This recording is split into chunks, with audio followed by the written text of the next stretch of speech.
Devil May Cry. Sorry, we closed at 9.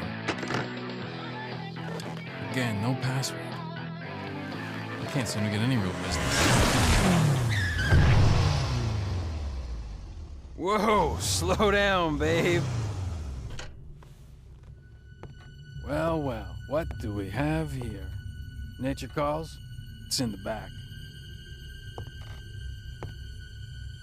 So, you must be the handyman who'll take any dirty job. Am I correct? Almost. I only take special jobs, if you know what I mean.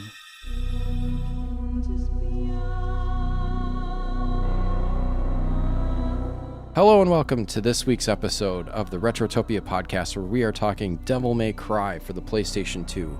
But first, where can you find us? Well, go over to linktree/Retrotopia, where you can find our social media links, our free Discord, our free Patreon, which also has a paid tier if you are so inclined, and our merch page. So head on over there, linktree/Retrotopia, and everyone tell a friend. Tell a friend this week. That would be fun.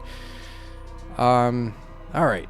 Like I said, we are talking Devil May Cry this week, and we're going to get into that in just a little bit. But first, we have our listener comments section, which we call the 9-Bit Banter Box.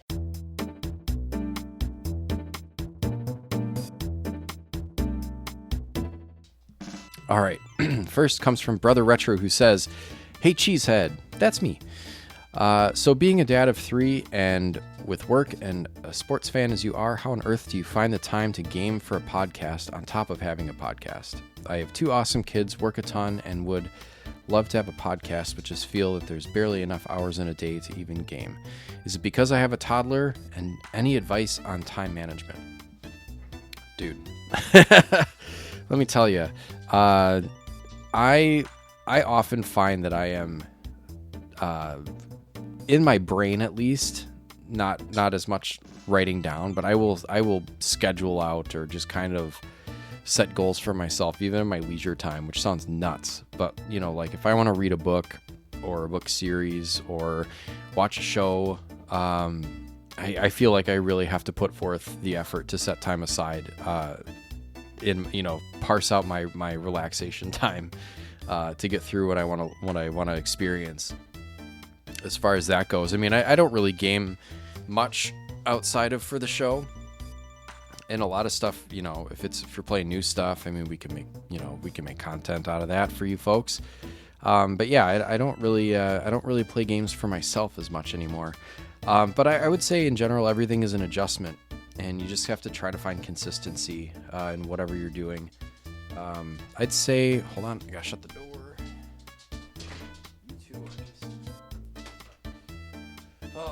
One beagle in, one beagle out. Okay. Yeah. So like over the summer, I would say I started a new job. It was definitely an adjustment. It made things stressful for a little bit because I was, working, all of those hours and trying to, wrap my head around what my new job was and everything, and then trying to find time to game and put out some of this content. And yeah, it's a lot. I mean, for example, I also like running and trying to stay in shape, but that's something I've kind of put on the back burner for now. Also, it's winter, so that doesn't help. But I mean, it takes so much extra effort to even get into that, something, don't feel like you have to do everything is a piece of advice I would have. And also like a note on kids. You said you had toddlers. I'd say young kids are probably the toughest, babies and toddlers. I mean, big shout out to Danny over at Retro Wars. I mean, he's got 2 very young kids and does his podcast. But what I admire about Danny, and I don't know if you're listening, bud, but I mean, you know when it's time to step aside for a minute and take care of your family, which is what you need to do first, and then this is a fun thing to do on the side. But I guarantee you, even if you start your own podcast or whatever you're doing, like if you need to take time for your family, like everyone is going to understand, and so never apologize for that. One last thing, I know this is kind of a long rambling answer, but as your kids get older, if things do get easier. my children are in middle school and elementary school, and so they're out of those toddler years. They also split time, so I do have a little bit of extra time on my hands. But yeah, once kids get older, they definitely become a little bit more self-sufficient, and you do have time to kind of, you know, do a little bit more for yourself on top of taking care of kiddos. So yeah, that's, I guess, give it time. You know, if you want to do it, try it, and you know, obviously don't over stress yourself, but just give it a shot if you want to do it. Cool. Let's see. Hoolies Gang of Thugs says, geez, you are hitting me with these, Sir Slippy Slime Slammy Sam. I did it. You're having a party. You are having a cheese sculpture delivered as a centerpiece. What is the sculpture of, and where are we cutting into first? I thought about this, and you know, the Packers played today. You know what would be cool? Like a really realistic cheese sculpture of Lambeau Field. You know, but then I might not want to eat it at all, because that'd be cool. Like, especially if it was like a like how those really elaborate sandcastles are. If I had to eat it, I guess I would start with the opposing bench area. Just take that out. Good question. But what kind of cheese? It would probably have to be a cheddar if it was a cheese sculpture, because you'd need a lot of it. So, good question. Next comes from H. Says, hey Sam, I was thinking today about sequels and how we rate them. Where do you think the line is between improving on something already great and just putting out the same thing again and again? Usually, I'd say the second game in series improves everything, like Mass Effect 2, but how long until we as gamers get bored? Good question. First of all, everyone should go check out Retro Rant. H and a buddy of his started a podcast. Their first episode went up last week, I think, so I gave it a listen. It's good stuff. So they talked about the Xbox 360 and the PS3 era, and that was a fun ride. So go check them out. Retro Rant. Yeah, what would I say? Examples of sequels being better than the original. Definitely, Sonic 2 fits that mold. I think Star Wars Battlefront 2, Warcraft 2, those are all some of my favorites. But I don't agree that sequels are always improvements. Sometimes sequels take a weird swing. I mean, Super Mario Bros. 2 was a weird swing, and we all know why that. I mean, that's pretty well documented. We've talked about it twice. You know, that wasn't really a true sequel. It was just kind of what we got here in North America and Europe. But, I mean, it's still an interesting departure from the original. Zelda 2 was definitely a departure from the original, but both of those series came back and had like kind of, you know, true to form, you know, sequels. You know, Super Mario 3 mechanically, you know, kind of has more in common with the original Super Mario Brothers than Super Mario 2, for sure. And then, you know, Link to the Past is back to the top-down dungeon crawler kind of Zelda game. So, like, yeah, they tried something.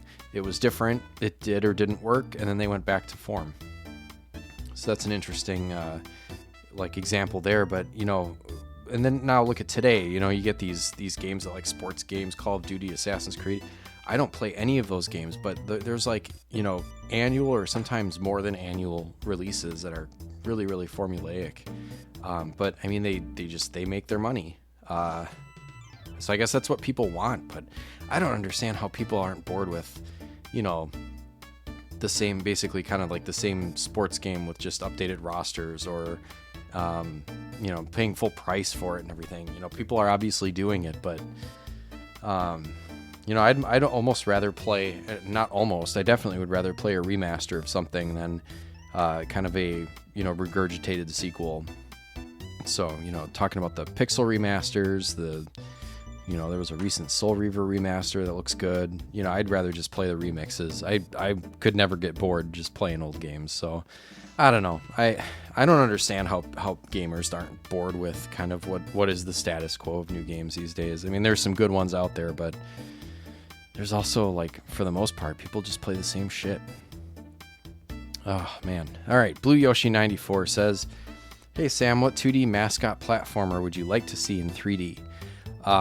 Dude, this is a tough one. You ask some Blue Yoshi. You ask some stumpers.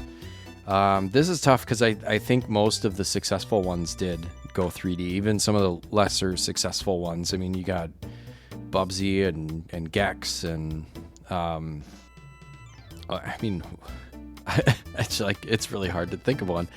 But I dug deep, and I was a fan of Boogerman on the Genesis as a kid. So I'd love to see what they could do with a silly 3D action platformer with Boogerman. So I don't know who remembers Boogerman, but that was an awesome game. All right. McFlurry XD says, this is actually specific to the game of the week, Devil May Cry. He wants Dante's hair, or they want Dante's hair. Dante's hair, it's long and full, and I wish I could have it. Touche. Dante has some luxurious silver locks.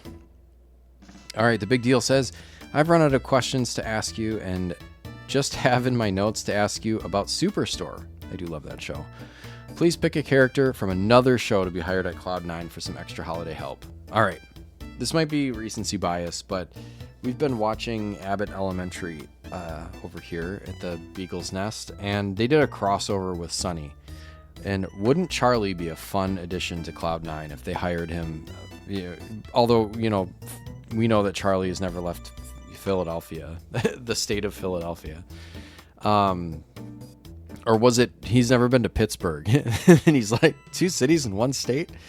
Anyways, or Mr. Johnson would be fun. If we're going strictly from Abbott, I think Mr. Johnson would be a fun addition over to Superstore. So, all right, yeah, love that one. Superstore is a good show. You should check it out if you haven't. Philip Mouth with Farts says, hi, Sam. Here's what I think could be a fun question for you. Let's say all laws around pet ownership have been officially rescinded, and you could train any animal you like you would a dog. Okay, so yeah, here's the situation. You can have any type of animal, and I'm assuming the animal is dog-like or acts dog-like is the kind of the aim of the question here. So what exotic animal would you like to own? And Philip says, I think it would be cool to own a medium to large cat like a panther. Imagine walking down the street with a panther just healed by your side. That would be nuts. I would pick an American badger. So, look them up. If you're not from the United States, this isn't a honey badger. Those are gross. But American badgers, if you look at them, they're fluffy. They've got little ears. You could just, scratch their little bellies. But I mean, in real life, they would tear your fucking face off. Like, wear it as a coat. They've got, look at the claws. So they are vicious little creatures, but they look like they would be fun to pet. So, okay. That was all the comments and questions we got. And now it is time for our classic game, Choose One, Lose One, where I believe there's a pre-recorded explanation. Just, whatever.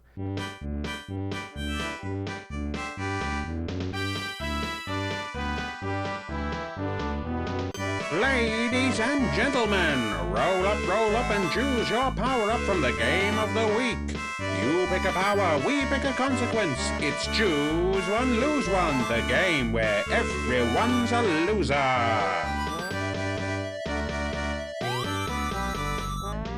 All right. First one comes from Brother Retro, who says, give me a set of those Ifrit gauntlets. Make me feel like a real man.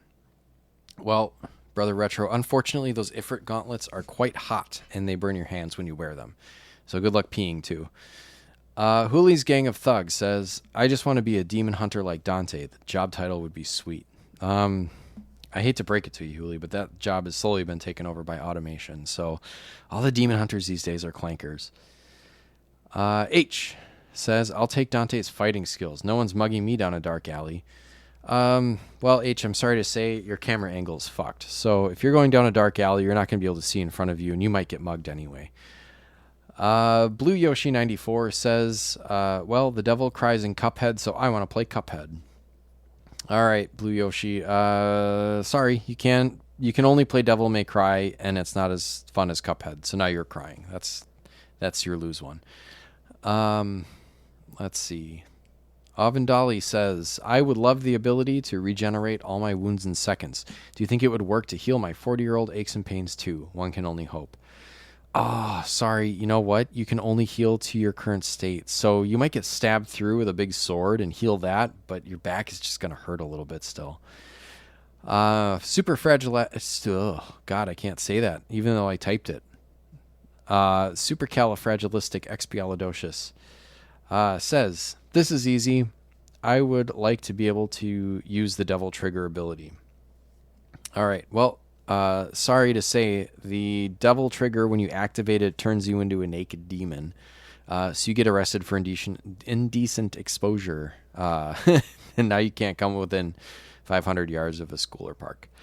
All right. Super Dave says, if I could hover in the air and perform combos like Dante, imagine the parkour shenanigans I could get up to. Yes. Well, Super Dave, unfortunately, this power is like the superpower equivalent to owning a pickup truck.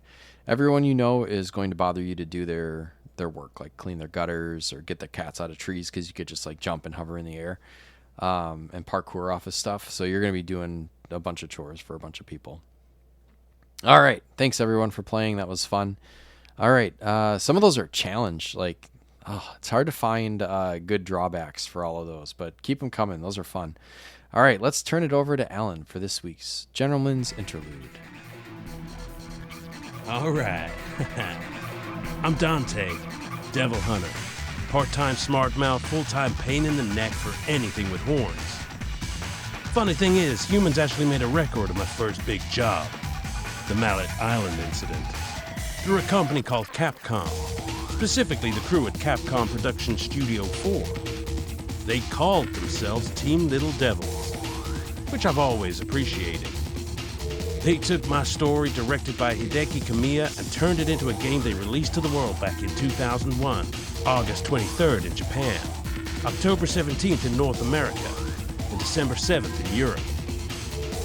Not that I needed the publicity, but hey, stylish legends deserve stylish introductions. The version they told starts the night Trish blasted into my shop. She looked like my mother, which was suspicious enough, but the way she tossed me around the room, yeah, that got my attention. She begged for help stopping a demon king named Mundus, and before I knew it, I was riding a creepy ghost ship taxi straight to Mallet Island. Capcom showed the island as a twisted, gothic labyrinth. Pretty accurate. The moment I stepped inside the castle, demons came crawling out of every crack, practically begging for a taste of ebony, ivory, and my blade.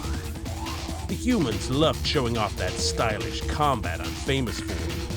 But they didn't have to exaggerate. I really do fight that well. As I pushed deeper inside, I learned Trish wasn't exactly who she said she was. Mundus had created her as bait. Classy move. Even so, she found her humanity, and we ended up facing the big, overgrown glowball together. Capcom captured that showdown pretty well. Mundus towering over us, power like a raging sun, the kind of fight that shakes your bones and tests your soul. In the end, I put Mundus back in his place and dragged myself out of a collapsing island. The game wrapped it up neatly, but in reality, my work didn't end there. It never does. Capcom may have released my story to the world, but I'm still the one out here writing the rest. One demon at a time. All right, Alan, thank you for that Gentleman's Interlude. And now we have a couple of comments for our game of the week. Brother Retro says, I have so many amazing memories with this game. I feel people these days aren't very fond of it, but I have nothing but good feelings and a good time when I play this. Nostalgia goggles, maybe. Either way, can't wait to hear everyone's thoughts. Yeah, I guess you'll have to see. But I'm glad you enjoyed the game and have good memories with it. So hopefully this will give you some feels. All right, H says, I remember with some birthday money one year buying all the PS2 DMCs, Devil May Cries, and having a blast playing through them. Not you, DMC2. Recently bought the HD collection for my PS5 and enjoyed playing through again. Admittedly, I died a lot on the bosses, but eventually got the hang of them. True, I would say, yeah. All right, let's talk Devil May Cry. published and developed by Capcom in 2001 for the PlayStation 2, and just about everything else. Let's get to it.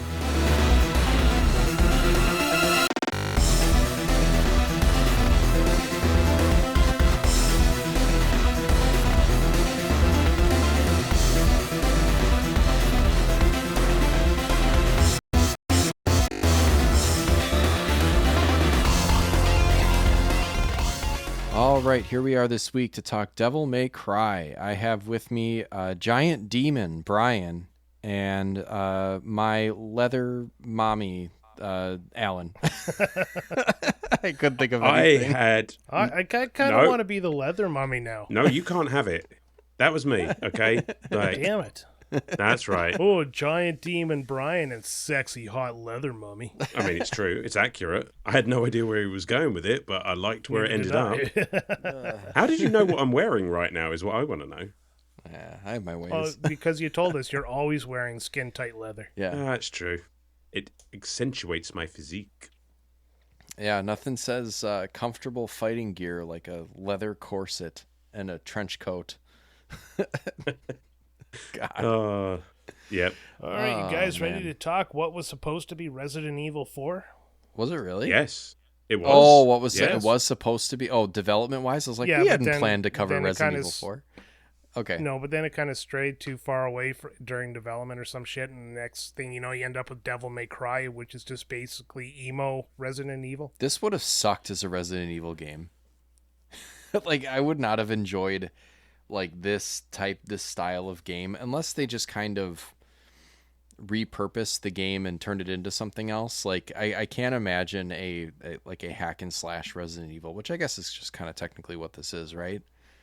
Oh, absolutely. I don't know. Yeah, pretty much. I mean, Resident Evil is notorious for its camera angles to make you feel, I guess, like off-centered or whatever, and this game just does the same goddamn thing. Yeah. Oh, this game has so much Resident Evil in its DNA, and a lot of Oh, it I can yeah. sort of see. Like, there are similarities between this and Resident Evil 4. You know, the castles, the villages, and just all of that sort of shit. I mean, Maybe okay, it's, they're in the same universe. maybe. Although what I like to Interesting. think is that Devil May Cry is Leon Kennedy's sort of self fanfic demon hunting fantasy.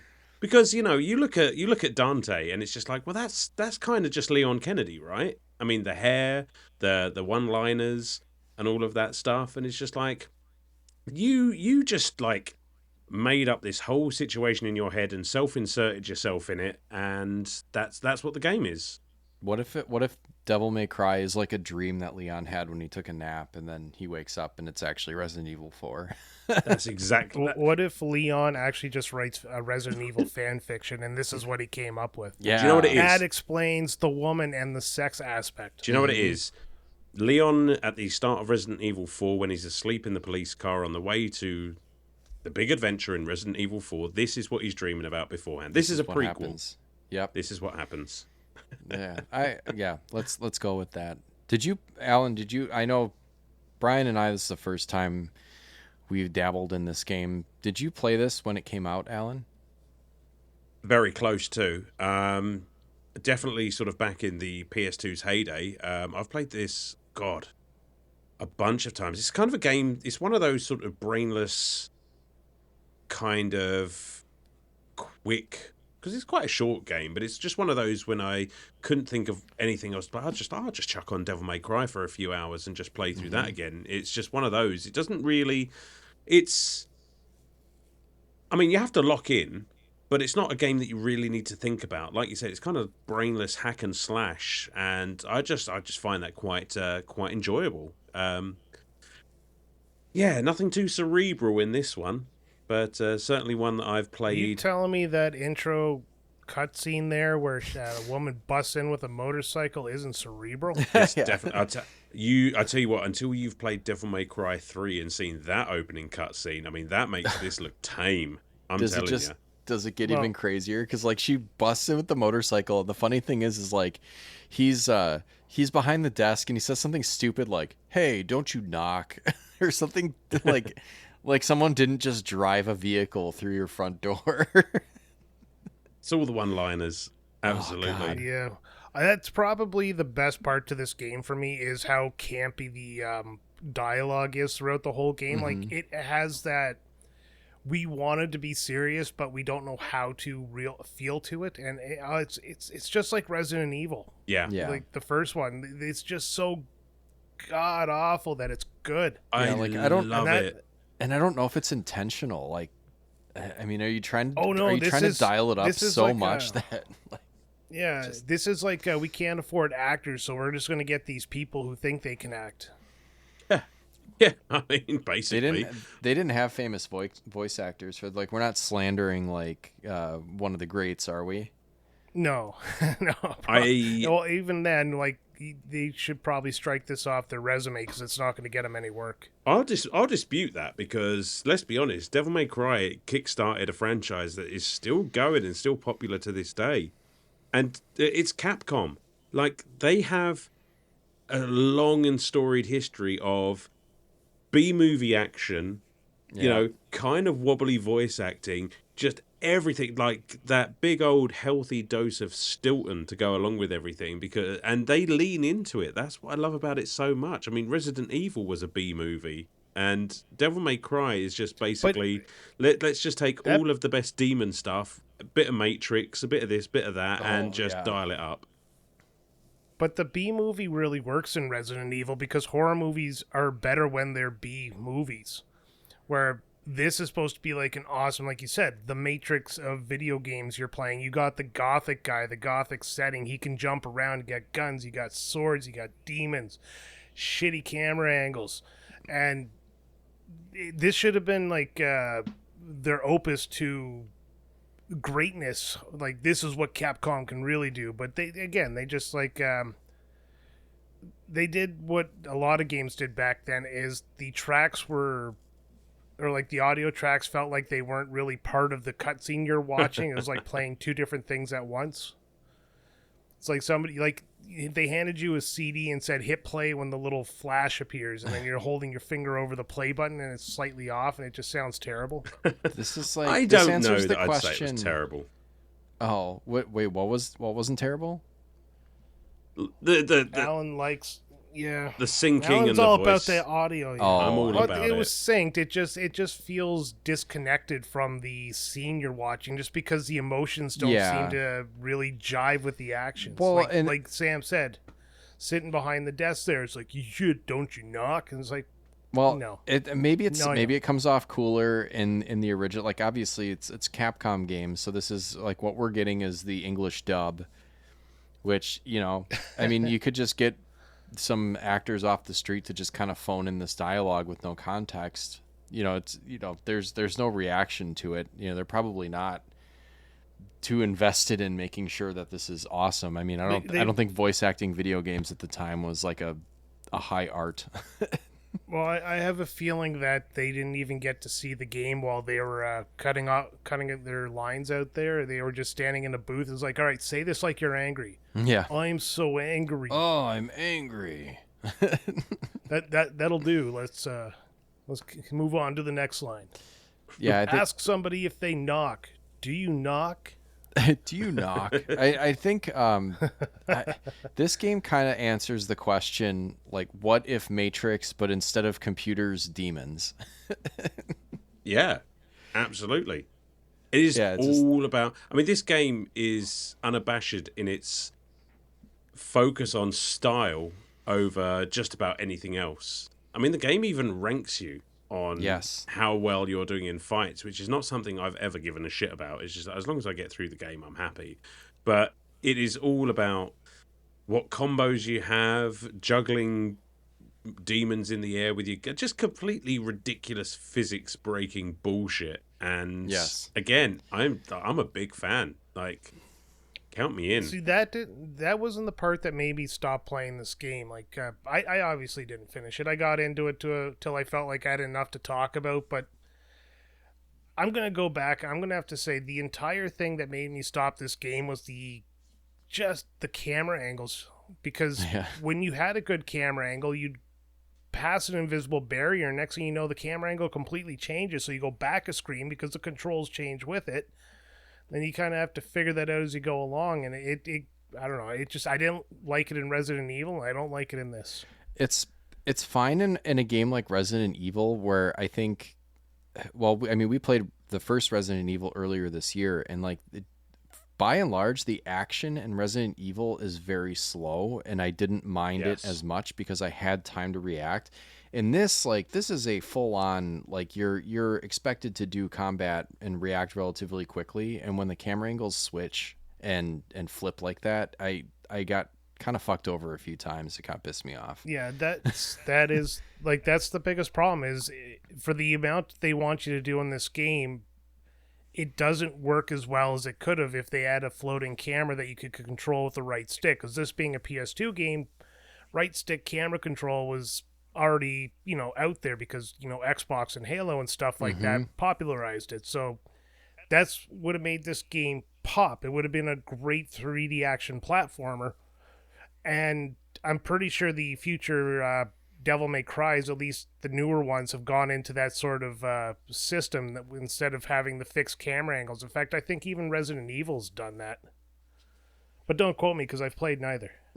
Well, I mean, certainly from Resident Evil 4 onwards, yeah, you're absolutely right. And Brian, I mean, that is, as much as I love this game, and I do, that is an extremely valid point, and I can't sit back and just justify that because, I mean, it's a holdover from what it sprang from. It is very much a Resident Evil thing, and a lot of what would have been Resident Evil 4 has sort of bled over into Devil May Cry, including those camera angles. And yeah, especially because this is a very sort of all over the place sort of experience where it comes to the movement, because there are some sections where you have to do some mild platforming, and that camera does not help necessarily with making some of those jumps, even though the game, I think, does a reasonably good job on making sure you can't fall off anything without trying. But yes, which is something I did appreciate. You have to actively jump down off of stuff, but if you do and you're not lined up properly.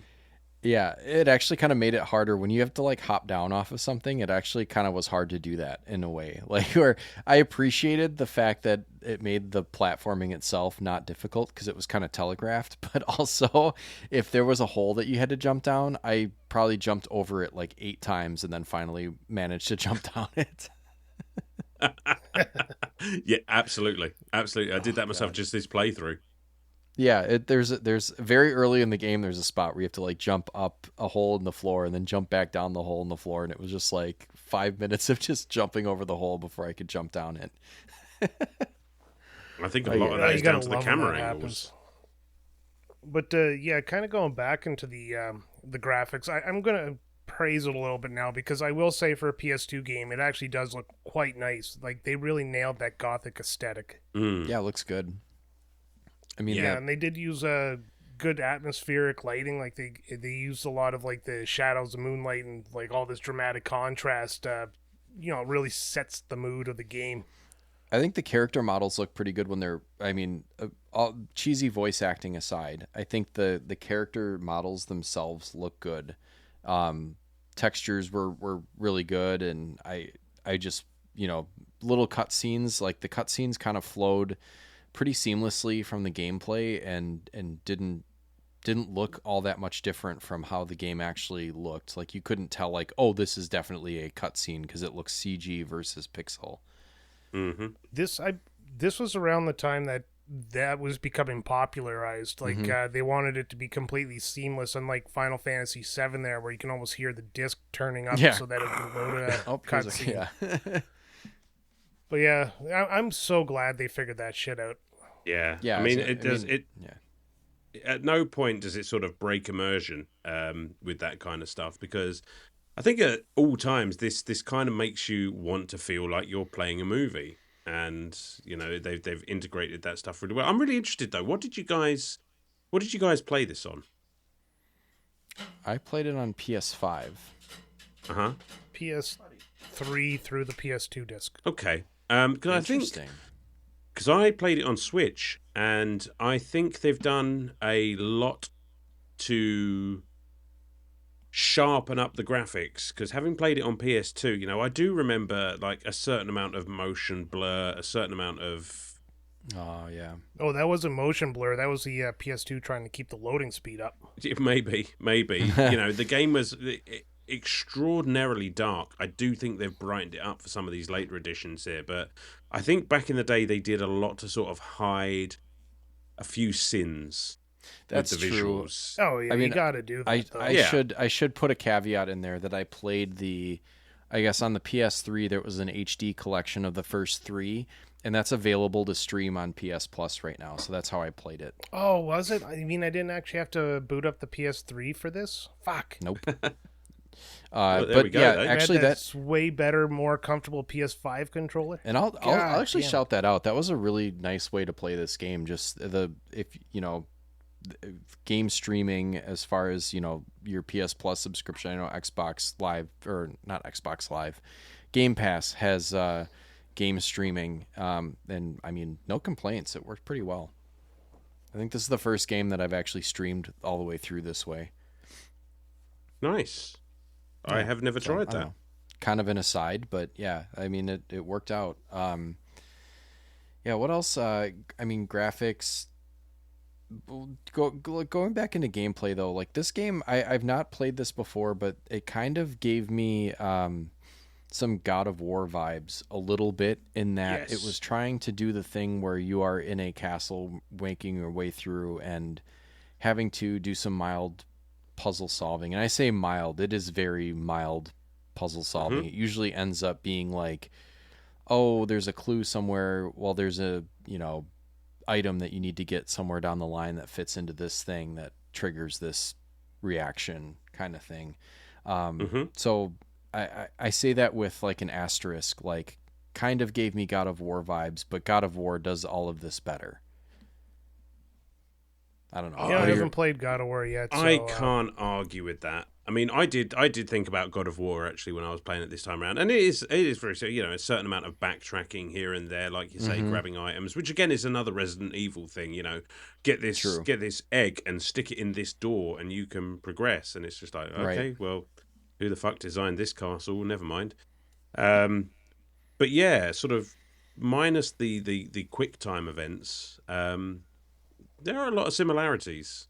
It's just ridiculous, over the top, uber violent gameplay style. That's what really got me like kind of thinking about God of War 2 is like, yeah, there are certain hack and slash elements with different combos you can do with the sword or the Ifrit gloves, are two weapons you can use. Yeah, and like God of War, I find certain combos that work really well for me, and then I just spam the shit out of them. If it works, it works. All right. So I don't know if that's actually a plus for this game or a drawback, or just like, one of these things where it's, easy to, I don't want to say easy. It's not necessarily an easy game, but like easy to play, difficult to master, right? Because whenever you finish a mission and the game is broken down into levels that they call missions, you're assigned a rank at the end, and it gives you like bonus orbs or whatever, between levels that you can use to spend on upgrades and items and stuff. I never got above rank B, which in their letter grade, so it's like S, A, B, C, D, I think is the lowest. And I posted my report card in the Discord, and like, it is the shittiest report card I've ever gotten, but I passed, so whatever. Yeah. Isn't it all based on the combos? Yes, you do yeah. So during like gameplay, so right when you're doing these, you gotta combos, be one of those. Yeah, you gotta be one of those players that's like on YouTube there, just gaming this whole thing, because like doing backflips and double pistol, shoot the guy in the air crap because you've played the game too much and you're perfect. It's really That's just an S rank. It's really just putting together the longest chain possible when fighting enemies, I think, and maybe there's a time factor involved, and there is. They do give you a time for how fast you get through, so I'm sure like there is replay value to going back through this relatively short game and trying to see what you can do to increase your rank, which, I mean, I'm not going to do that, but someone probably would. Well, it's like personal preference. Right. No, and I mean, I Yeah. any number of times I've played this game, and I don't think I've gotten anything above a B. So don't worry, you're in good company. All right. But yeah, I was it's like, man, what am I doing wrong?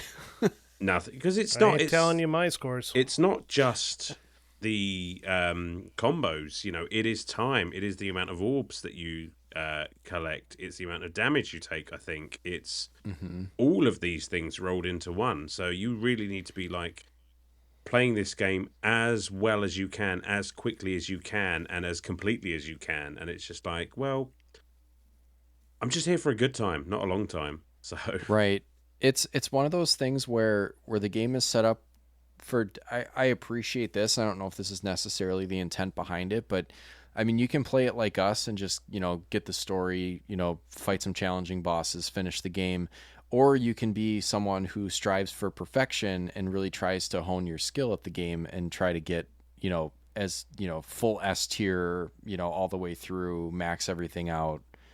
There's that element to it too, where, almost like I'm sure there is a hardcore community of like Devil May Cry fans that play these games and strive for perfection in every aspect, which, I mean, it's there for you if you want it.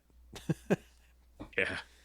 I'll tell you what, some of the later games, they don't just stop with S. You get SS, SSS, and it for just fuck's gets sake. right. And it's just like, no, thank. If I even got an S, I'd be happy. You know what? But not. It's not something that's going to ruin my day if I don't get it. It's just like, Opening up higher S tiers is just completely on brand for how over the top this is. Exactly. It's not just S; it's stylish. And yeah, stylish. And actually it's kind of cool because it's like A, B, C, D, and S, tiers or whatever. But each description, when you're fighting, it'll pop up like basically it kind of gives you a gauge for like what tier you're on. Not for the level in general, but like obviously getting as many S tier combos, which they call stylish. But I didn't really realize that was all. Each of those corresponded to a letter grade until the very end. I was like, oh, now I feel dumb. But like dull is the D, then there's cool, bravo, absolute, and stylish if you can get your combo up high enough. It's like, oh, there it is. I mean, it is always nice to see, the game calling you stylish while you're playing it, but oh yeah, it didn't actually stylish. Translate to much victory for me. No. I just saw this on I'm like reading through a wiki on it. I guess apparently you can also maintain your style grade by taunting enemies at close range. So that's kind of an interesting way to chain your combo together is figuring out, or working that to your advantage, using that taunt button and then going into your next, combo against another set of enemies or something, kind of helps you bridge the gap. Kind of like doing like a manual. Yeah, like a manual revert and a half pipe. We are thinking the same thing. We are thinking the exact same thing. I knew you were going to say that. Revert, manual, lip grab, do another thing, between your ramp tricks. In Cool Borders. No. Cool Borders. Cool Borders wishes. Sorry, I haven't talked in a while, so. Cool Borders wishes it could do all that. Yeah, Cool Borders wishes it was as cool as Devil May Cry. Actually, they need to take the word true. cool out of the name of that game. Devil May Cry is going to get a better. Yeah, Dull Borders. All right. What now? Part of this, and this is where I was kind of like, is there kind of also a comparison to be made to like a Dark Souls type? Because this is almost, and I don't want to call it a Souls-like, because it's really not. I mean, and this came out beforehand, but to the point where I thought of it because it was like, this is kind of a lot of boss battles, and that kind of seems to be the focus. Like you're doing these kind of moving your way through these environments and solving puzzles and fighting enemies on your way to kind of the next boss battle. And that's kind of the point is to, have cool boss fights, I guess, is seemed to be like the focus at some points. Like there were whole missions where you didn't fight a boss, but then there were ones where you pretty much only fight a boss. So I don't know what you thought about those, or that line of thought. Yeah, I don't disagree with that. I mean, I think the enemy design in this, just your basic enemies, design wise, are very, very cool, very unique. But I think they, for the most part, exist as fodder for things like gaining orbs or building up your devil trigger to have sort of all the assets you need for the next big encounter. And they really put a lot of effort into the bosses in this game. Like, I really like the boss fights in here, especially like the arenas that you're in, and just all the different sort of levels of verticality to some of them.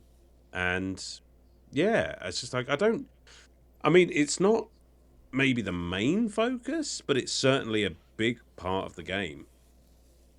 Yeah, I don't know. I just thought, like, because you do see them often too, like they come back, and that I think maybe might be a little bit of a drawback for me, is, you know, basically this game has, outside of kind of the final boss and its forms, you basically have 4 bosses, but you fight them each like 2 or 3 times each. So Yeah. it's like you basically fight it, and then it kind of fucks off, and then you see it later on. So that's where I was kind of like, you know, I don't know, could you use a little bit more variety in it? Like, I appreciate the boss fights for what they were, but like repeating them as many times as they did kind of got a little bit boring after a while, where it was like, oh, it's this thing again. So I don't know, sometimes they introduce new attacks or new elements to the fight, but at the end of the day, it's the same thing over and over again. So I maybe a little bit of a detractor. Well, there.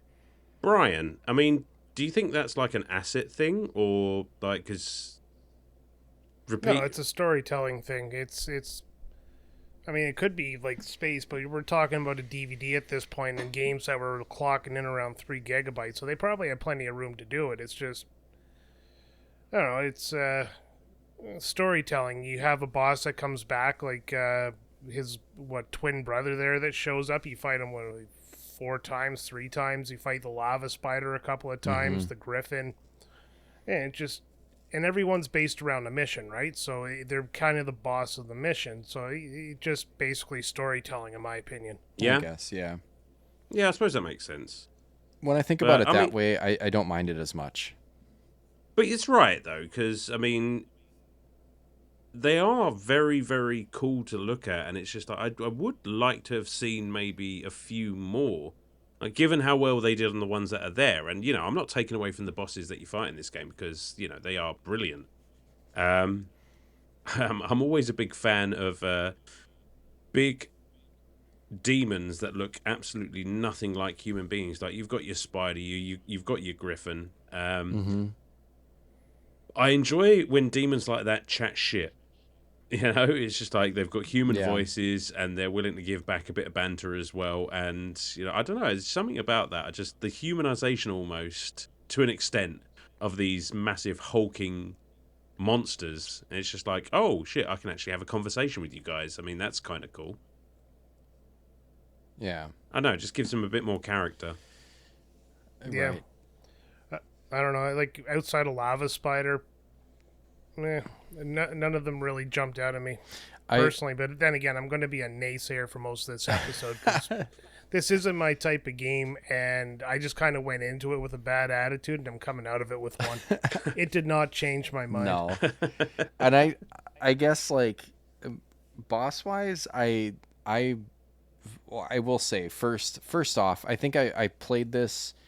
I first tried to take a run at this when I was probably trying to do too much, and I was just like, when I would run into an obstacle, I would get really frustrated with it. Like the first boss is that lava spider that Brian mentioned, kind of like a weird scorpion thing, and it just fucking would kick my ass. And the camera angles didn't help, and I was just getting really frustrated with it. Well, finally I finished it. All right, and I move on, and then you fight this. Is it Nelo Angelo the first time? Like the kind of brother of Dante or whatever, where he's kind of a knight. Brother.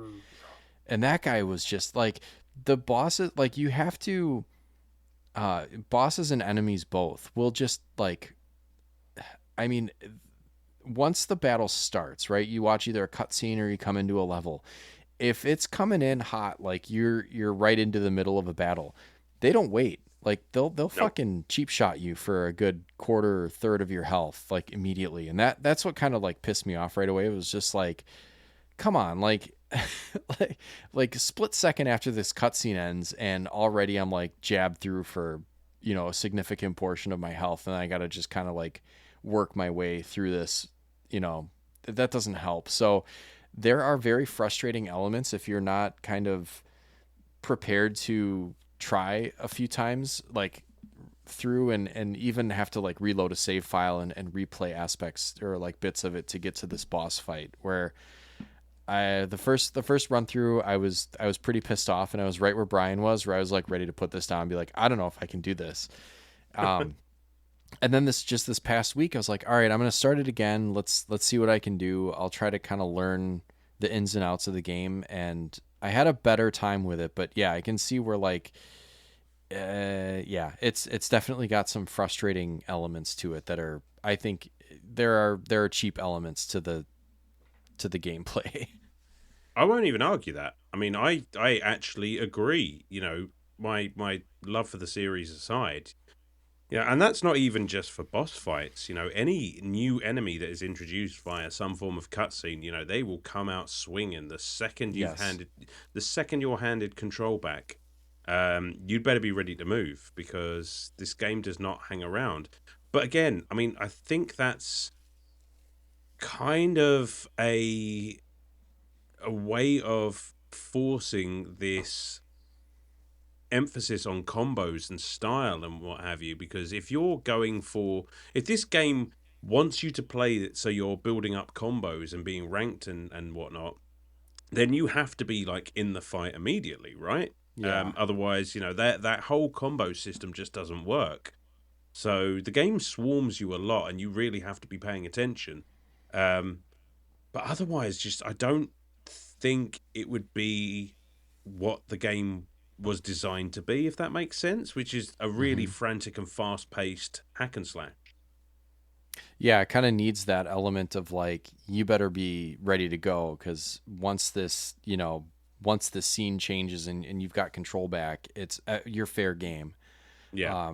So, I mean, I get it, but man, it's like my typical, you know, in a typical game, I will sit back and kind of see what the boss is going to do or what the enemies are going to do, and then kind of work my strategy from that. But this, you kind of have to just go in and learn by trying things immediately.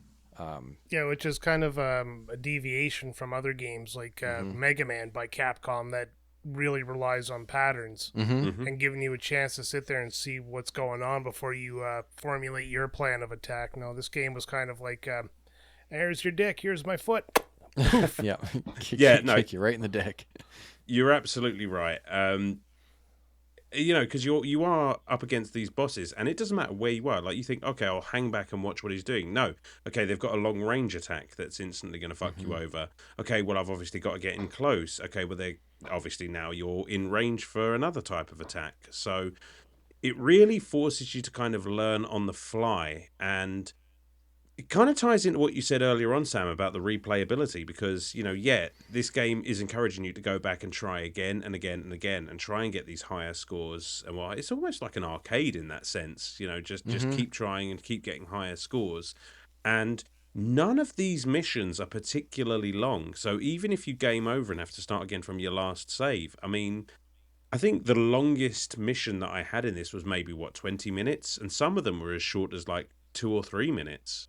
Yeah, some of the only ones that got up to like 20 minutes or more were like, if I just couldn't find the fucking ledge was hidden behind a weird camera angle, there was a door there, and I was just like, oh, fuck's sake. Yeah, okay. But, or if I wanted to kind of explore around and gather orbs or something like that, and yeah, I was probably sacrificing my devil rank, but whatever, I don't care.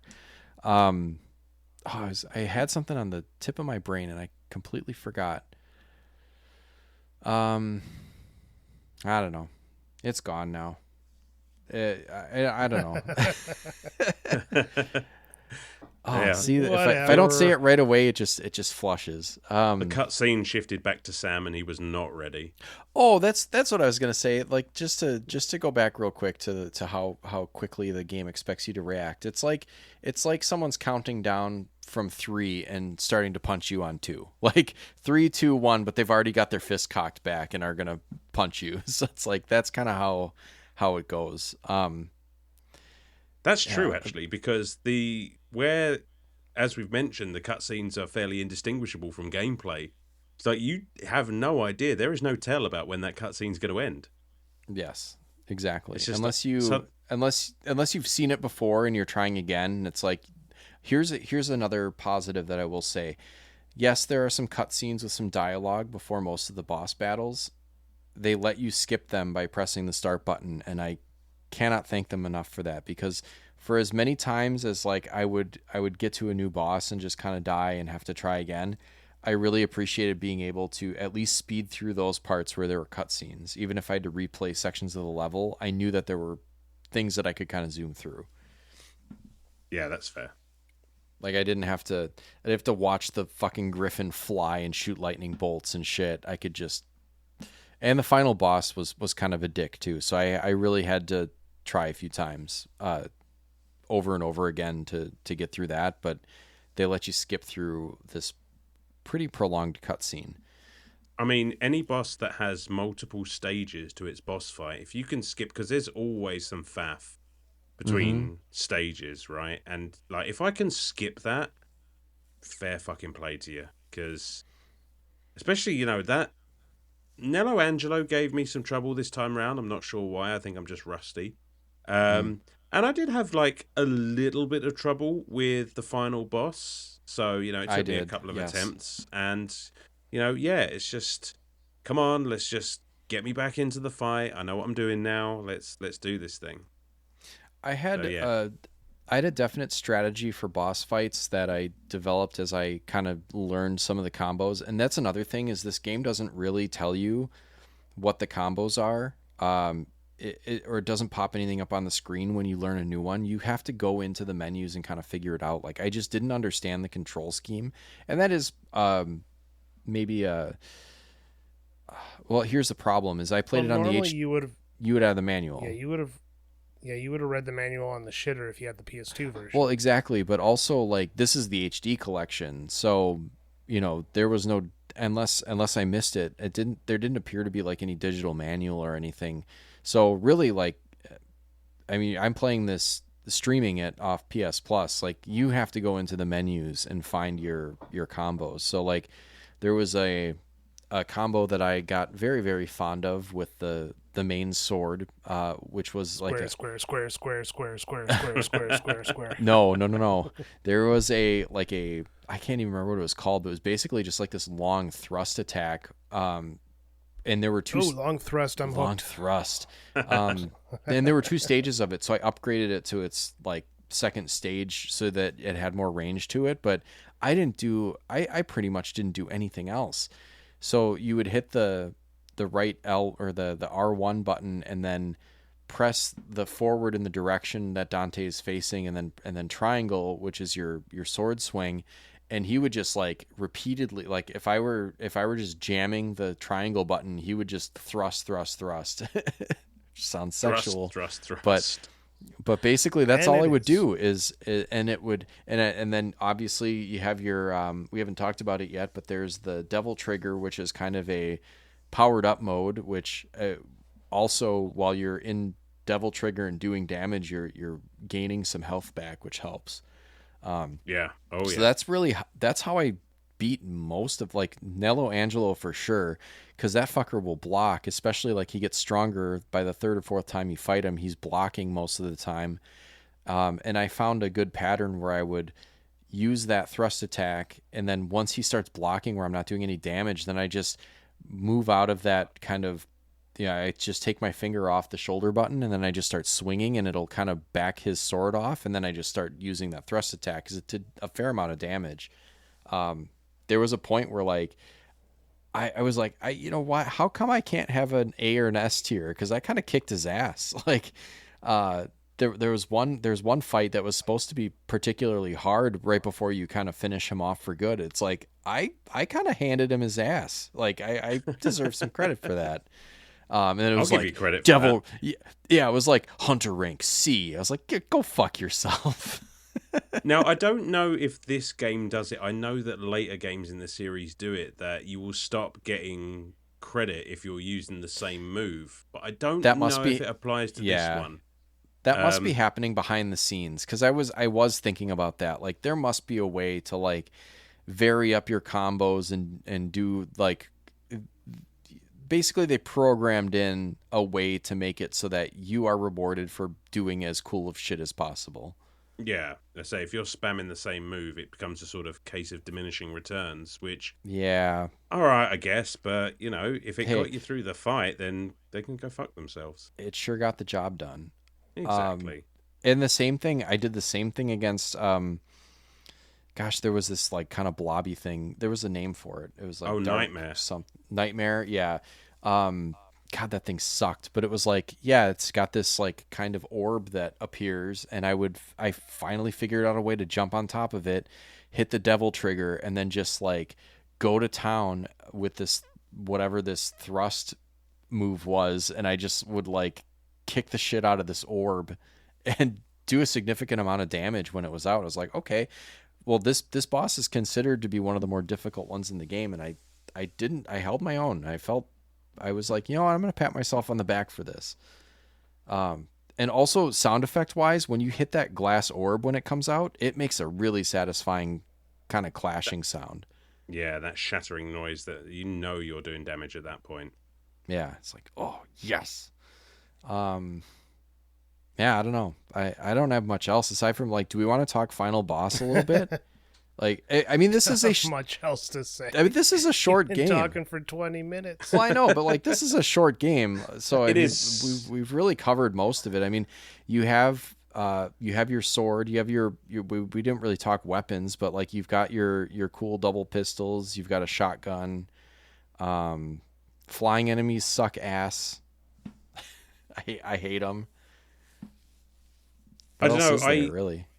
I mean, what weapons did you like to use? I mean, personally, I as always just went to the entire game with Alistair, the lightning sword, and for the most part, for the most, and once I'd powered that thing up to have both vortex and our air raid was my jam. Just floating around in Devil Trigger, just sending down bolts of lightning, and that's how I beat most of the bosses once I had it. Like, that was genius. The Devil Trigger, the air raid thing, I only did it on accident a couple times. I was just like, whoa, how am I this like flying demon thing? That's pretty cool. And I just couldn't figure out how I did it, so I only did it like twice. Yeah. And aside from that, I mean... Never did it once. I literally just hit square, triangle, square, triangle, square, triangle. Just that's pretty much all I did. I did not get too deep into this game, and like I said, I probably, ruined my own fun, yucked my own yum, if you may. But yeah, I don't know. I was more annoyed with the camera angles, which I think really turned me off of actually pursuing this game anymore. But I mean, did you? Sounds like might have been some fun if I put some effort into it.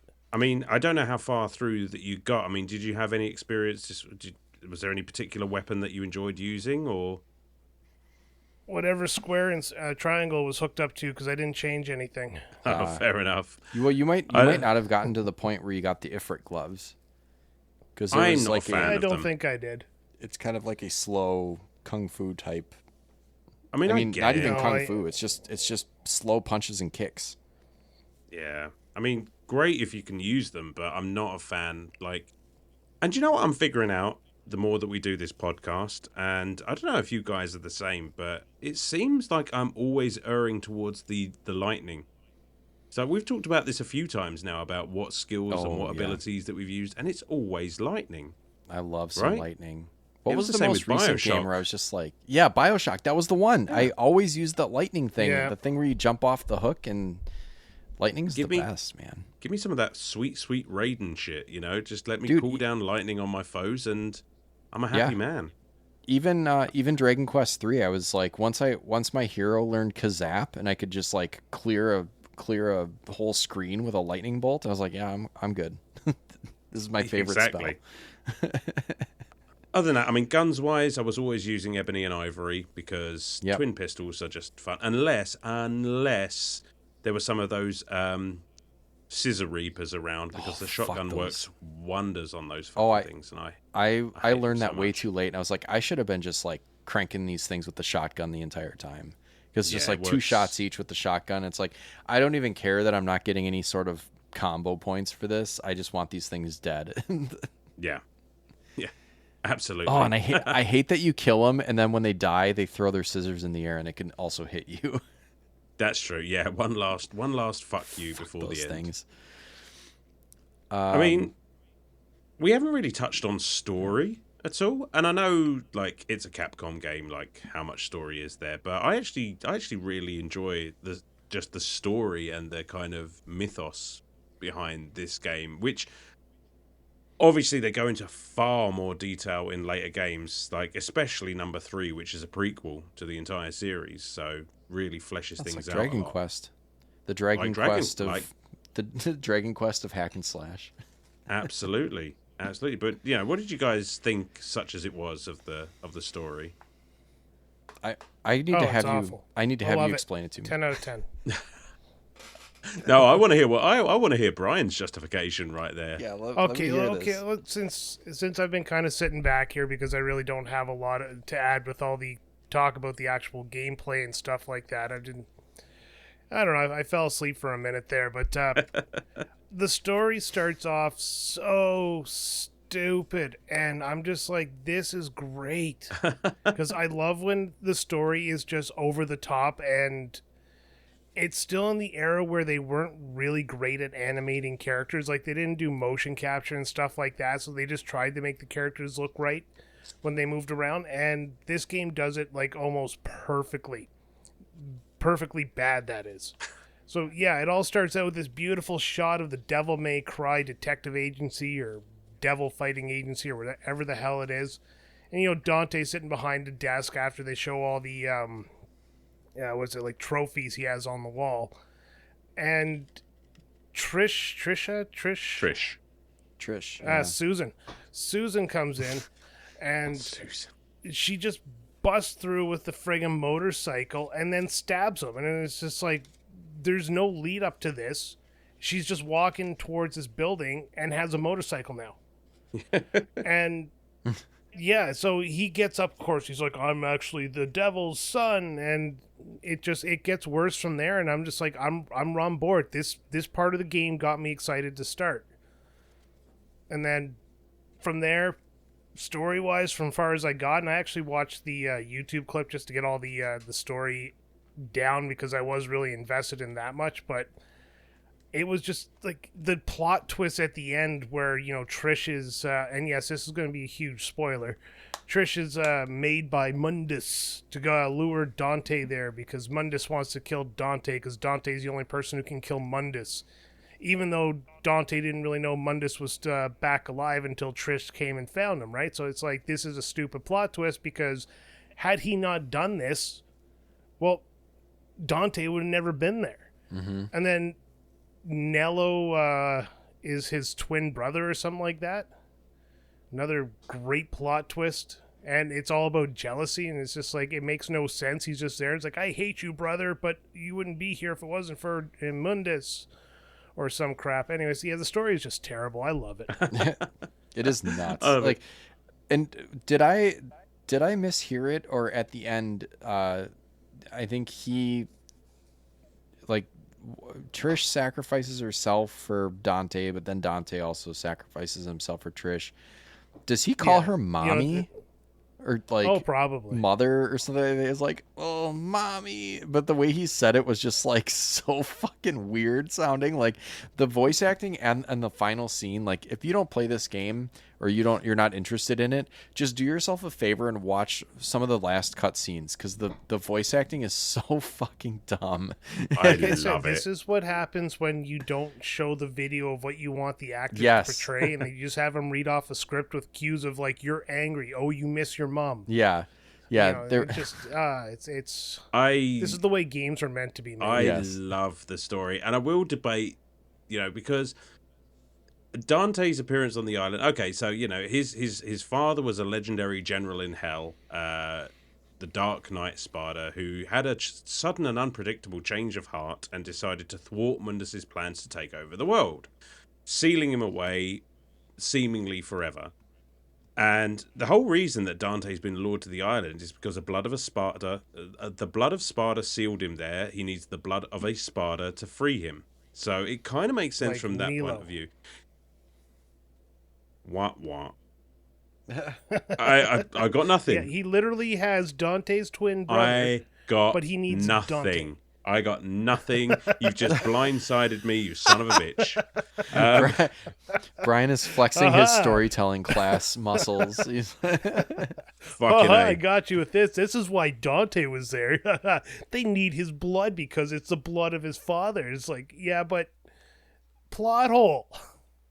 Or was it both Like of their literally, amulets? all of Mundus's plans could have come to fruition without Dante. It's just, I've probably gotten that wrong, but you fucking bastard. you know what it reminds me of? Have you ever watched The Big Bang Theory? There's an No. episode where Amy sits there and goes to Sheldon. She goes, Indiana Jones played no part in the outcome of, the one with the Nazis and the, names escaping me. Oh my god! Not Temple of Doom. What was the other one? It's not Temple of Doom, and it's not the Last Crusade. It's the other one, Raiders of the Lost Ark. Yeah, Raiders. Yeah, Raiders of the Lost Ark. So Indiana Jones played absolutely no outcome in that, and then she goes on to explain how they still would have found the case, they still would have opened it, and they still would have melted their own faces off, thusly losing.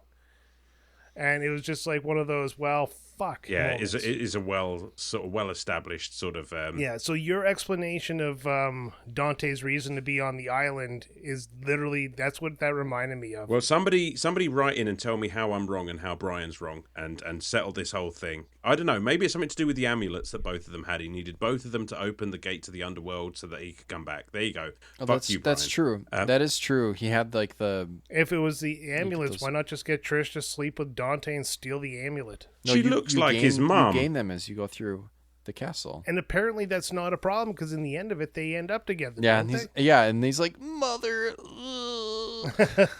It's so weird. Wait, where is this castle? Like, that was another thing that I was just like, why is there just an island with this massive medieval looking castle on it? Like, what's this place's deal? It's kind of where he was sealed. They just had to have a castle. And there's a plane in it. Like, also they escape like Sonic 2 style in a biplane like that. I just okay, that full spoilers, by the way. You're going through, you actually see the biplane like very early on, like pretty much in like the first or second mission. And it's just kind of there. It's like, oh, there's like a weird steampunky looking biplane in here, whatever.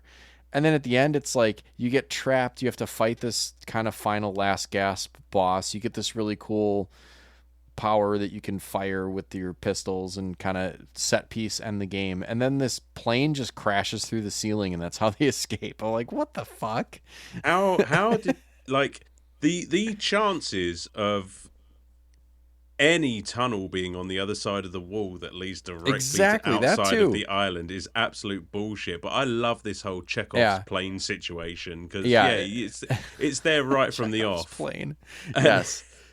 it's just like, I had no idea that was going to be useful later, but I really appreciate it because even with the plane there beforehand, it is still the biggest Deus Ex arse pull ever. Yes. It's like, why? First, like this derelict plane that's just in this musty ass old castle full of mannequin creatures just happens to work. And the funny thing is, like, it drops through the ceiling, and Dante looks at it, and he's like, "Let's go." It's like, wait, what part of you thinks that plane works? And is like fully loaded with ammunition, just like ready to go. And of course he can fly it, because Of why course, not? yes. Well, Yeah, and so the part of the plot that got me was right at the beginning there, where you get to the castle and Trish is like, "Let's go in," and she jumps up the side of the cliff yeah. like some superhuman, say, devil person, and you have to run up the path. what? Yeah, what the fuck was that? Like, let's Yeah, go. And it's just like, yeah, I guess I'll just walk. At Fuck first, me. I was like, this is kind of dumb. Like, why didn't she do it herself? But then when you find out about the plot twist, it makes a lot more sense why she was like superficially helping Dante. Right. And then all of a sudden, she's in love with him, and he has a mummy issue, an Oedipus complex, and it gets weird from there. Yeah, it's very weird. It gets weird from there. It was weird from the moment she threw a bicycle at him. It just got fucking weirder from then. Yeah. To kind of step back from the story a little bit, the plane made me think of something that I didn't want to forget. There are 2 sections of this game where it goes from this like hack and slash, weird camera angle type gameplay to a straight up rail shooter. And what the fuck? I did not appreciate that at all. I was like playing along with a guide just so that I could kind of get through it, and the guide on IGN that I was using was kind of ranking the bosses or like assigning them kind of difficulty levels, and like most of them were like medium or medium hard, and there was ones that were hard. And the first stage of the final boss, which is the rail shooter section, was labeled medium hard. And I was like expecting kind of not to have too much problems with it, but it was the hardest part of the game for me. What did you think of that? I was like, what? Suddenly I'm flying and I'm just, it's like, and they called it like a Star Fox style. And I was like, this is not Star Fox. This sucks. I'd say it's more like Space Harrier.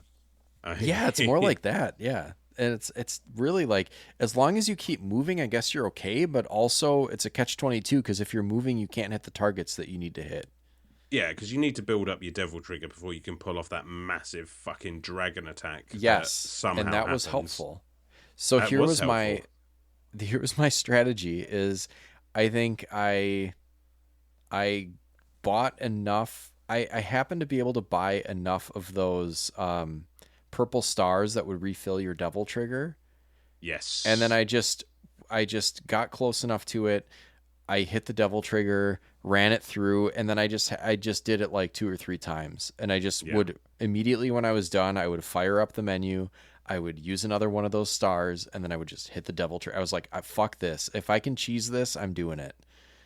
I mean, by the end of the game, like, no matter what abilities you've bought up until that point, I would strongly encourage anyone in like the last third of this game to just focus all of your efforts on just buying health and restorative items. Yes. That ability to use Devil Trigger as many times as you like, and the subsequent health like regain that you get from that, worth its weight in gold. Right. And then you get to like the second stage of it, which it's basically this giant demon that's in the middle of a like lava pit, and you're just kind of on the outskirts of it. And if you go in the lava, you're dead. Like it'll take your health pretty consistently. So what I ended up doing was, and this is probably the most unorthodox way to beat this final boss, is I had one of those invincibility stars left. So I used that. I jumped in the lava. I did my little thrusty thrust attack a bunch and took like half of its health. And then as soon as it was done, I jumped out of the lava and I started using my my devil star things to recharge.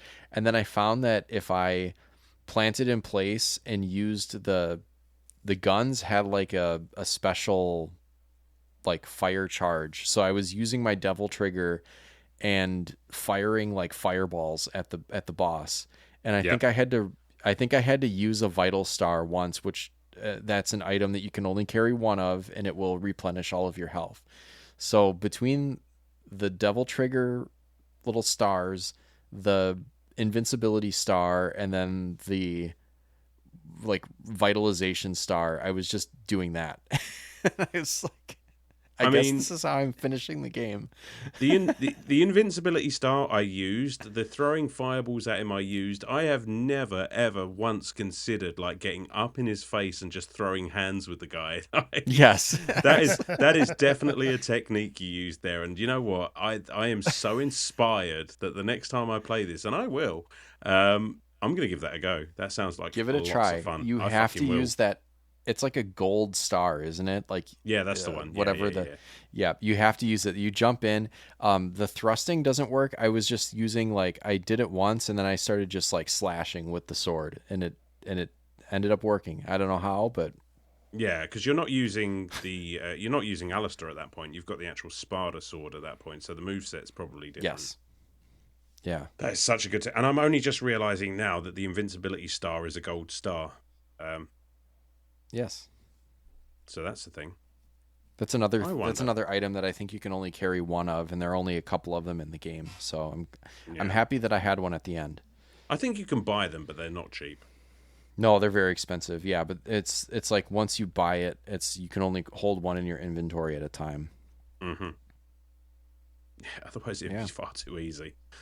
Yeah, I guess suppose so, but yeah, that was my way that I cheesed the end, and I don't know if that's what the developers intended, but hey, I found a way.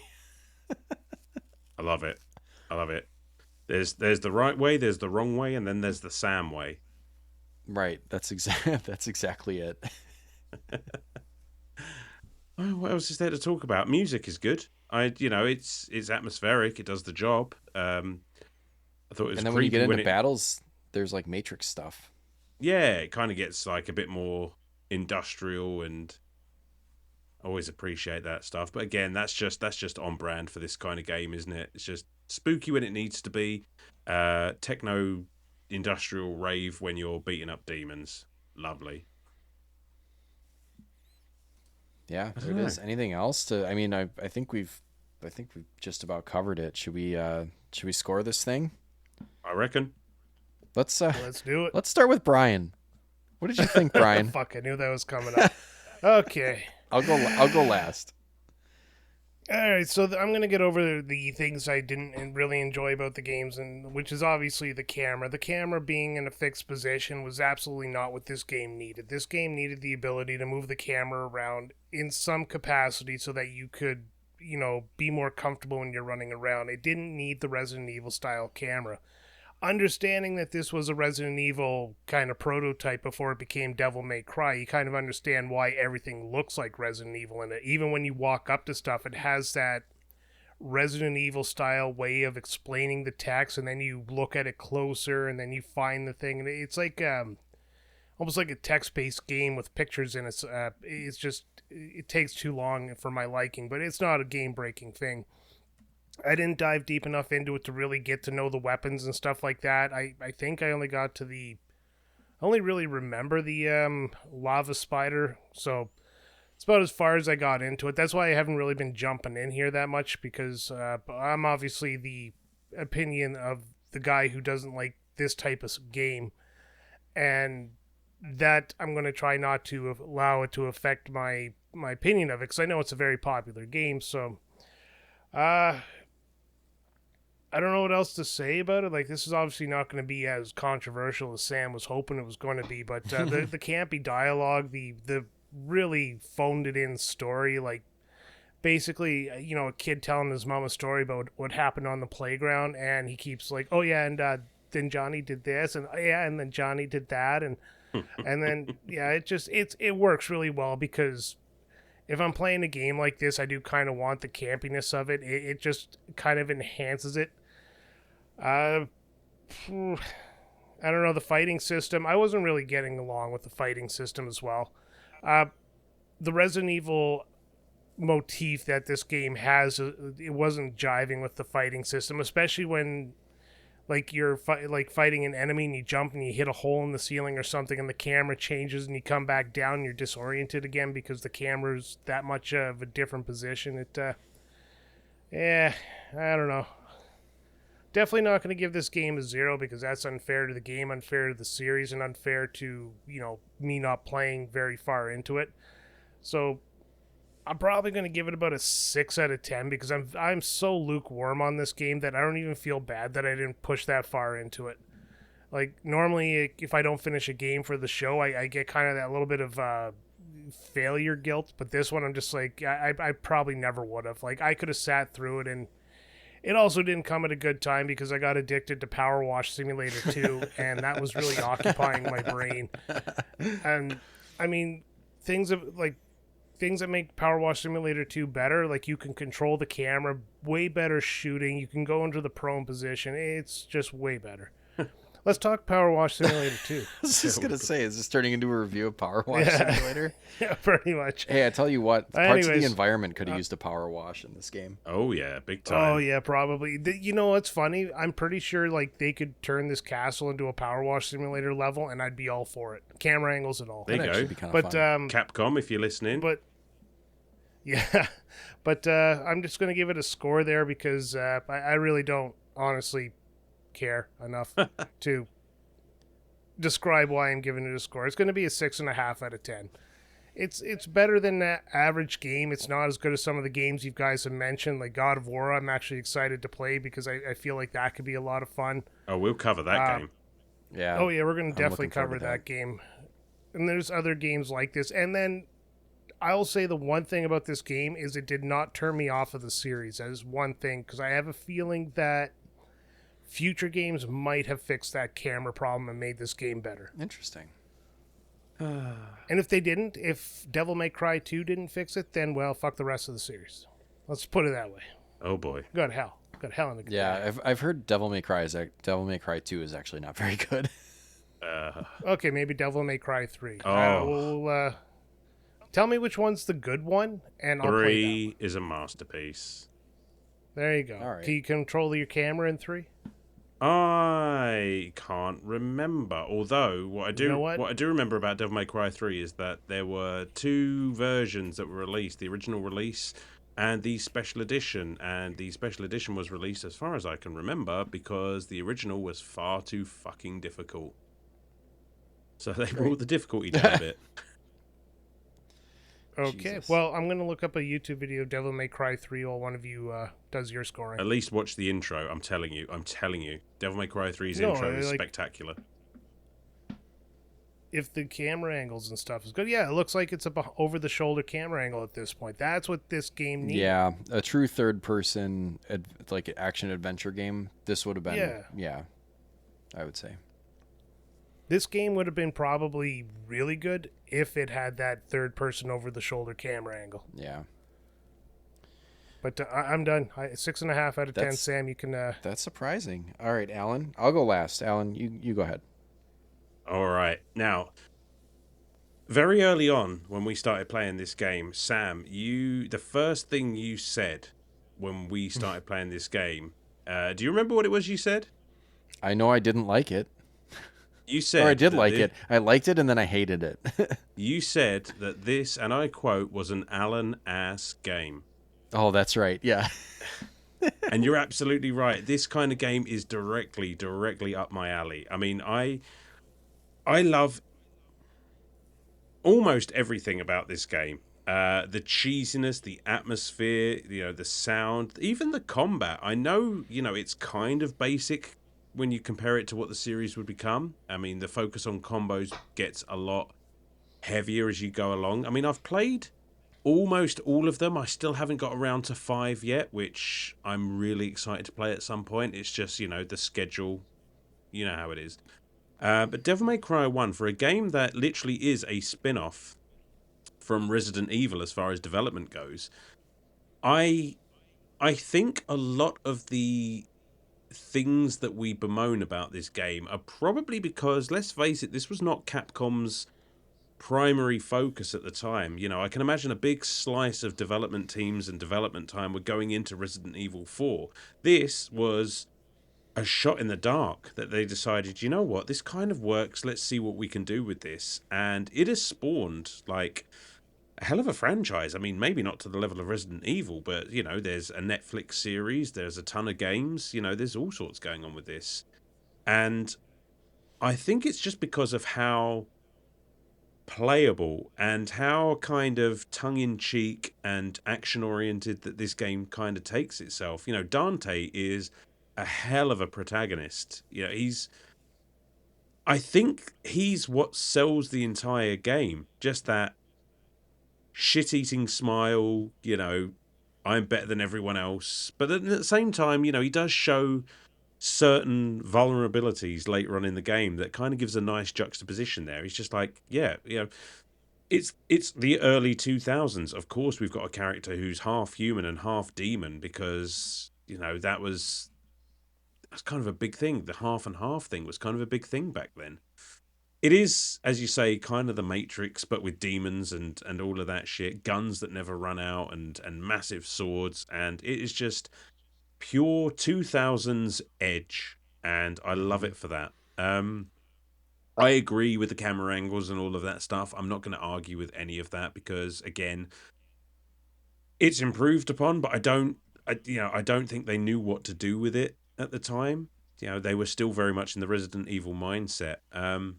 But yeah, as for a self-insert Leon Kennedy fan fiction, I love it. I love this game. I love this series.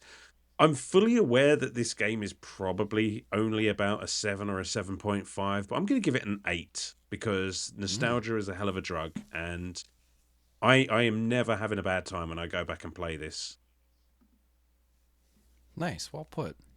Although I will say that Devil lower than I thought you were going to give it. Well, Yeah, I mean, I'm allowing some headroom for future games in the series because makes sense. Yeah, my love for the third one just kind of puts this into perspective, you know. Although I will say, Devil Never Cry, the name at the end, stupid fucking story beat. I just right. Devil May Cry was when they changed the name of the business to Devil's Never Cry or whatever. Yeah, that's such bullshit. I mean, I love it, but fucking hell, Devil May Cry was a better name. But there we go. All right, my turn. All right, your turn. Oh man, yeah, it's interesting. Brian's score was higher and Alan's score was lower than I thought this was going to go. Yeah, I don't really have too much to add that I didn't already say. I obviously, like, you have to kind of be in the right mindset to kind of just figure things out as you go along and figure out what strategies work for you. It's something that I think is I don't want to say it's easy to play, like I said. Maybe a difficult game, but even more difficult to master. You know, if you're someone who values getting the, you know, like the S tier scores on every mission and going through and playing the hard mode, and there's a lot of replay value just in that. You know, I think there's an argument to be made that there's probably a very rabid fan base for this game that really enjoys going through and, you know, finding the best combos and the best ways to get the highest score. That's not me. I did what worked and I figured it out, I guess, and I, you know, I did end up finishing it, but not without some frustrations along the way.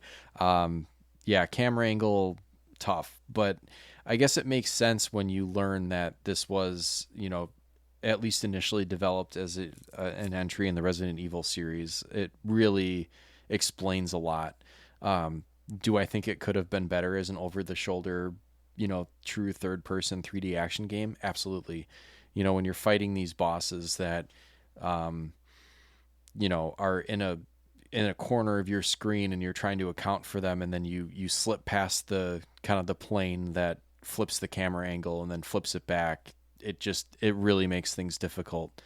That being said, I'm very happy that I found a way to account for most of the bosses, at least. Well, all of the bosses, because I finished the game, but, you know, finding a strategy that kind of worked, and just kind of sticking to it. And I kind of, you know, rode that strategy through the whole game. I'm glad that I finished it. It is short, so if it's something that you're looking to try, you know, it's not a huge time commitment. I finished it under 6 hours. And the missions are short. I will say that. It allows you to save between. So, perfect for taking like small chunks out of the game at a time and not having to worry about having to replay large sections because you couldn't get to the next save point. So, man, this is tough because Brian already gave it the 6.5. That's kind of where I was going with it, though. Like, I did enjoy my time with it. I did finish it. Initially, liked what I was experiencing, and then hit a wall and really didn't like it. But I think when I really sat down and focused on it without like worrying about what else I was playing or trying to finish any other games or playing another game alongside it, I had a better time. So maybe it is, at least for me, maybe this isn't the case for everyone, but really like sit down and just play this. Don't try to pair it with something else. 'Cause, it is rewarding or at least more fun when you can kind of like lock in and focus on it. So, I'm going to just stick with that 6.5, I think. Like obviously other games did it better as far as I've heard. I don't know. 6.5. Weird game. Very weird game, but very much it is a slice of 2001 for sure. Yeah, That was us back then. That's Sure what we was. thought was cool. Especially Alan walking around in his Dante trench coat all through the streets of London. Big leather actually trench coat. I did have a full-length leather trench coat. I'm not even kidding. I know. Oh, I Not don't even kidding. I don't doubt it. It's like I love that it's thing. like I Max lived in that it's like thing. Max Duster from from Sunny. Yep. Oh man. Well, you got Oh. anything? You guys got anything else? I got No, nothing I'd say else. I was gonna say if you're gonna get into this series, I've kind of shat on the second one, and for good reason. It's still kind of an enjoyable game, but it was made by a completely different team without the creators actually knowing about it, which is quite interesting.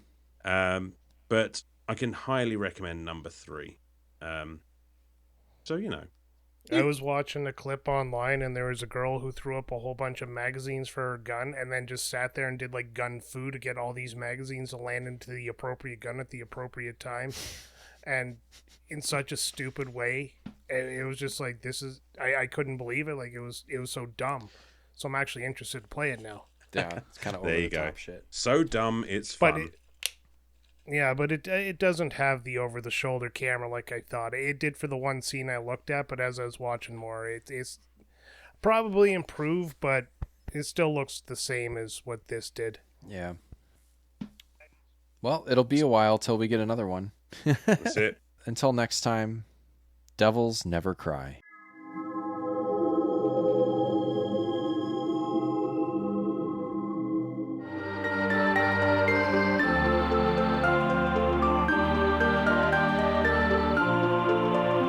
Hi there, everyone. We here at Retrotopia couldn't do what we do without the support of our Patreons. And to that effect, we would like to shout out our heroes at the hero tier.